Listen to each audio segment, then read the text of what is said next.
Hello, aviation enthusiasts, and welcome back to Histories of Airliners.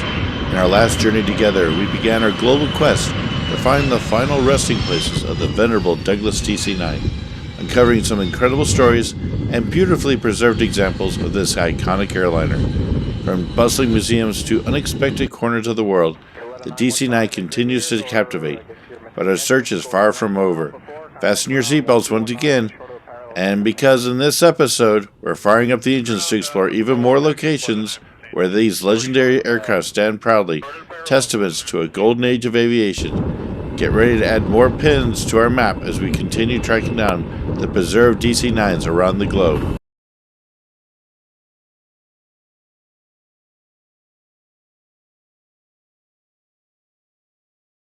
Okay, let's jet off to Indonesia for this one. There's a DC-9 registered as Papa Kilo-Golf November Charlie that started flying way back in 1971. For a long time it was part of Garuda Indonesia, which is the flag-carrying airline for Indonesia. Picture this plane cruising all over those amazing Indonesian islands, connecting all sorts of places. It was a real workhorse, something you see it all the time at their airports, just doing its thing. Even though it doesn't fly anymore, this particular DC-9 is still around. Where it is, you can find the whole plane on display at the Garuda Maintenance Facility near the main airport in Jakarta, as a ground trainer for the airline. It's a little piece of history showing how important the DC-9 was for connecting everyone in that part of the world. Pretty neat, right? One side note, though. I cannot confirm the existence of this aircraft past 2016, so this one might be gone to the scrappers. We just don't know either way.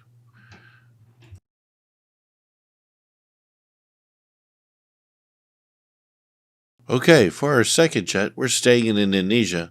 There's another DC-9, this one registered as Papa Kilo-Golf November Tango, that was also part of the Garuda gang.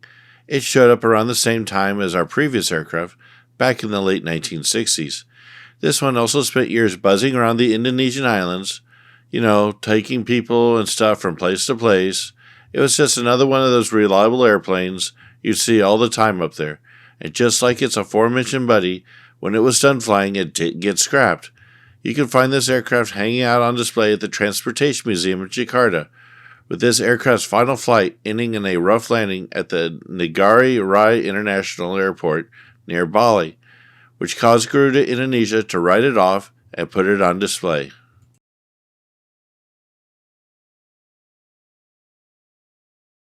Alright, so this DC-9, number Mike 62012, wasn't just any old passenger plane. It was part of the Italian Air Force. Way back in 1969, this thing flew for decades carrying military folks and important people all over Italy and Europe. But get this, it's kind of a legend in Italy because it was the plane that flew the Italian soccer team back home after they won the World Cup in Spain in 1982. How cool is that? It also carried Italian presidents and prime ministers around for years. After a long run, they finally retired it in 2002, but instead of just junking it, this long-lived aircraft was retired to the Vollandia Park and Flight Museum outside the Milan Malpensa Airport in northern Italy.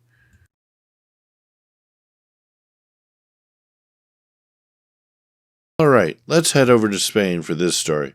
There's a DC-9-32 that's registered as Echo Charlie-Bravo Quebec Zulu that started flying way back in 1968.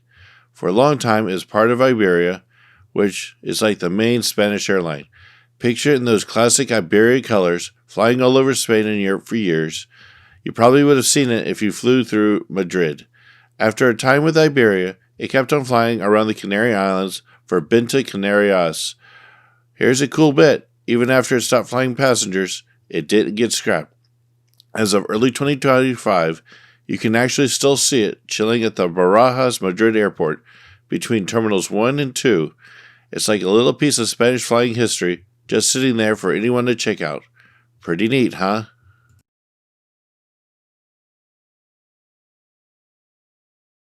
On to our next DC-9, also in Spain, technically. This one registered as Echo Charlie-Delta Golf Bravo.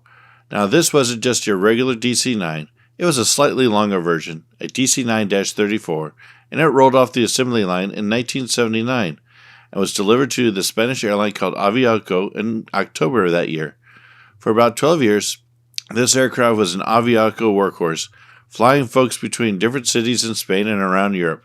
Then in 1991, when Iberia took over Aviaco, this airplane joined the Iberia crew. But its time with Iberia lasted less than a decade, and they parked it later in 1999. Luckily, the forward section of this aircraft was saved for future generations. This piece of aviation history sits outside the Elder Museum of Science and Technology on the island of Gran Canaria.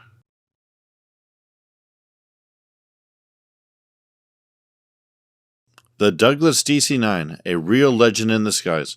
If you've ever marveled at the dawn of popular jet travel, chances are the DC-9 played a starring role.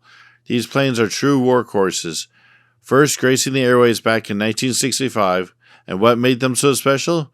Well, they were designed to connect smaller towns and cities, unlike their bigger brother, the DC-8, which handled the long hauls.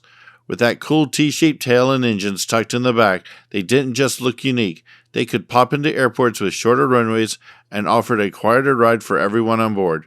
For more than 30 years, these jets were the heart and soul of many airlines, linking communities and really opening up air travel for everyday folks. Keeping the few remaining DC-9s around isn't just about holding on to old metal, it's about preserving a piece of history that changed the way we see the world, a symbol of amazing engineering and a spark for anyone who dreams of flying. Every DC-9 still with us has incredible stories to tell about a pivotal time in aviation, and those stories absolutely deserve to be shared. Now you know, keeping those amazing pieces of history in good shape and telling their stories takes a lot of passion, and honestly, it takes resources too. That's where you, our amazing viewers, can come a crucial part of the mission. If you enjoy what we do and want us to help keep these legends alive, there are a couple of great ways to show your support. You could become a member of our YouTube channel, a fantastic way to get some cool perks like special badges and emojis to show you're part of the crew.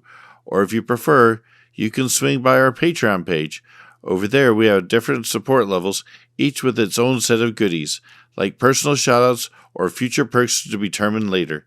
No matter how you choose to chip in, please know that your support goes directly into the effort of producing these videos. It's all about making sure these incredible aircraft are remembered and appreciated for generations to come.